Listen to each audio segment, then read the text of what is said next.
បាទបងប្អូនទាំងអស់គ្នាបាទអញ្ចឹងមករយៈនេះគឺខ្ញុំឡើងភ្នំញឹកញាប់គឺដោយសារយើងត្រូវការមកប្រមូលបាទបេះតែរបស់យើងបាទព្រោះខ្ញុំឃើញថាបាទថ្មីនេះបាទគឺមានជំងឺផ្លែកច្រើនបាទកើតឡើងច្រើនមែនទែនបាទអញ្ចឹងប្រភេទតែម្ចាស់ព្រៃនេះគឺបាទវាប្រៀបដូចជាប្រភេទវ៉ាក់សាំងខ្មែររបស់យើងអញ្ចឹងបាទមានន័យថាយើងហូបបាទលើកទឹកចិត្តសម្រាប់អ្នកដែលអត់ទាន់ឈឺបាទឬក៏ឈឺតិចតិចបាទឲ្យគាត់ហូបបាទដើម្បីការពារបាទប្រភេទជំងឺកាចសាហាវផ្សេងបាទដូចជាបញ្ហាខ្លាញ់រោមបេះដូងឬក៏បាទបញ្ហាដុំគិះបាទជាតិពុលបាទក្នុងថ្លើមបាទបញ្ហាមហារីកអីផ្សេងដើម្បីកាត់បន្ថយអត្រានៃអ្នកបាទកើតជំងឺមហារីកពីព្រោះតែម្ចាស់ព្រៃនេះនៅពេលដែលបងប្អូនហូបទៅបាទគឺវាជួយសម្អាតប្រព័ន្ធតសៃឈាមរបស់យើងបាទវាសម្អាតមេរោគក្នុងប្រព័ន្ធតសៃឈាមបាទកំណកជាតិខ្លាញ់កំណកជាតិស្ករបាទមេរោគនៅក្នុងឈាមបាទជាតិពុលនៅក្នុងឈាមអីនេះ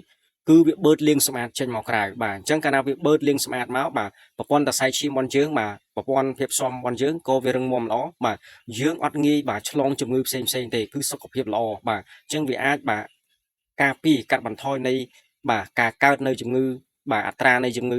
កាចសាហាវផ្សេងបាទដែលយើងមើលអត់ដឹងមើលអត់ឃើញហើយដូចថ្មីនេះអញ្ចឹងបាទខាងក្រសួងគាត់ចេញឲ្យបាទមានប្រភេទជំងឺបាទអាលិកផ្លូវដង្ហើមអាលិកស៊ុតអីថ្មីនោះបាទគឺពិបាកមែនតើបាទហើយគឺគ្រោះថ្នាក់បំផុតគឺសម្រាប់ក្មេងៗតែម្ដងបាទអញ្ចឹងតែឱសថម្ចាស់ព្រៃនេះគឺបែបអញ្ចឹងខ្ញុំតែងតែជំរាបបងប្អូនថានេះគេហៅថាវ៉ាក់សាំងខ្មែររបស់យើងបងប្អូនបាទយើងហូបបាទហូបការពារបាទប្រសើរជាងព្យាបាលយើងអត់ឈឺនឹងហើយអត់តន់ឈឺនឹងឯងគេឲ្យហូបឧទាហរណ៍ថាមួយឈុតបាទ30,000 40,000អ្នកឈឺគេហូបតែ2 3ខែ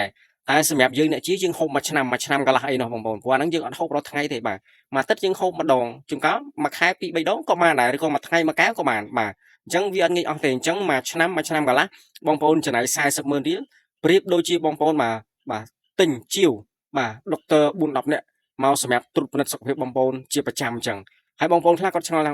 បើតែម្ចាស់ព្រៃខ្លួនឯងប្រកែគេមិនបាច់មានពេទ្យវាកាត់វាអីទេតាអត់ទេបាទយើងនិយាយចឹងអត់ត្រូវទេបាទខាងវិទ្យាសាស្ត្រក៏យើងត្រូវការប្រើប្រាស់សេវាកម្មនឹងបាទ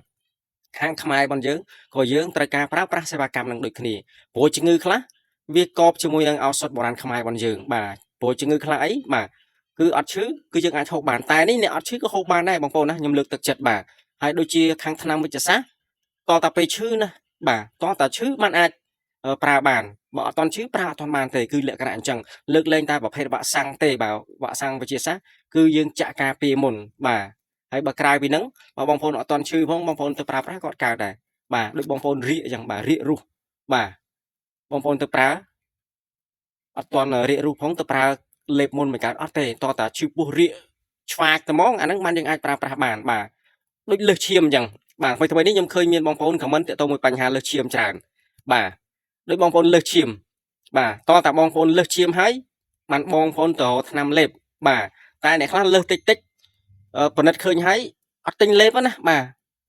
គាត់ថាខ្លាចធ្លាប់បាទយើងគិតចឹងអត់ត្រូវទេយើងត្រូវតែប្រើប្រាស់បាទពេទ្យប្រាំងក៏យើងប្រើពេទ្យខ្មែរក៏យើងត្រូវតែប្រើដែរបាទគឺត្រូវការប្រើប្រាស់ទាំងពីរបាទវាទៅតាមសន្តានផ្សេងគ្នាបាទអញ្ចឹងលើឈាមគេមានថ្នាំលេខប្រមាណទេខ្ញុំដូចធ្លាប់ទៅលឺគេផ្សាយបាទលេខ5លេខ10លេខស្អីអញ្ចឹងទៅបាទអញ្ចឹងតោះតែយើងលើសឈាមហើយបានយើងលេបកើតបើយើងអត់តន់លើសឈាមយើងទៅលេបការពារមុនគឺអត់ត្រូវទេបាទគឺខុសវាប៉ះពាល់សុខភាពបងប្អូនបាទប៉ុន្តែតែម្ចាស់ព្រៃបងប្អូនអត់តន់លើសឈាមក៏ប្រើប្រាស់បានបាទហើយបើប្រើប្រាស់ហើយគ្រឿងលើសឈាមនេះគឺអត់លើសបាទខ្ញុំធានាជូនឲ្យតាហូបបាទគឺអត់លើសទេបាទព្រោះវាសម្អាតមេរោគនៅក្នុងឈាមបាទបងប្អូនមានឈាមខាប់ឈាមរាវអីនេះគឺយកទៅហូបទៅវានឹងជួយបាទសមតុល្យឈាមរបស់យើងនឹងគឺឲ្យល្អប្រសើរតាមនឹងអ្នកដែលមានឈាមរាវខ្លាំងពេកវាធ្វើបាទហូបទៅគឺវាជួយឲ្យលក្ខណៈបែបឲ្យវាលបាយនឹងឲ្យវាស្មើគ្នាបងប្អូនតិចអត់យល់តាក់ទងមួយឈាមរាវកន្លែងនេះឈាមរាវកន្លែងនេះមិនមែនក្មេងឈាមរាវទេបាទភាគច្រើនកើតលើចំពោះបងនារីបាទព្រោះនៅពេលខ្លះអ្នកខ្លះសម្រាប់កូនដោយការវេះកាត់នៅពេលដែលគាត់មានប្រភេទឈាមរាវអញ្ចឹងការវេះកាត់វាប្រឈមជាមួយនឹងហានិភ័យខ្ពស់បាទទោះជាយើងប្រើប្រាស់ប្រភេទថ្នាំខាត់ឈាមឬក៏យ៉ាងណាក៏ដោយបាទគឺអាចបាទមានហានិភ័យខ្ពស់បាទបងប្អូននៅពេលដែលវេះកាត់មកទៅជួនកាលគឺឈាមនឹងវាហូរមករហូតបងប្អូនបាទបើបញ្ចូលឈាមអត់ទាន់ឬក៏យ៉ាងណាគឺគ្រោះថ្នាក់បាទនេះជារឿងពិតបាទខាងវិទ្យាសាស្ត្រគឺគាត់ដឹងហើយបាទហើយបើឈាមយើងខាប់ពេកបាទនៅពេលដែលខាប់ពេកមកដោយសារឈាមយើងវាក្តៅបាទវាស្ទះតសៃឈាមរបស់យើងបាទហើយនៅពេលដែលឈាមវាប្រឹងបុកតាមតសៃបាទឈាមវាឡើងបាទជួនកាលទៅដាច់តសៃឈាមបាទផ្ទុះបែកប្រេះស្រាំបាទជួនកាលធ្វើយើងស្លាប់មកជំនាញខ្លួនឬក៏ស្លាប់ ខ្លួនទាំងមូលក៏មានដែរបាទនេះគឺជាក់ស្ដែងបាទអញ្ចឹងពេទ្យបារាំងហើយនិងពេទ្យខ្មែរគឺត្រូវការប្រើប្រាស់សេវាកម្មនឹងទាំងពីរបងប្អូនមិនមែនថាពេទ្យបារាំងខ្លាំងពេក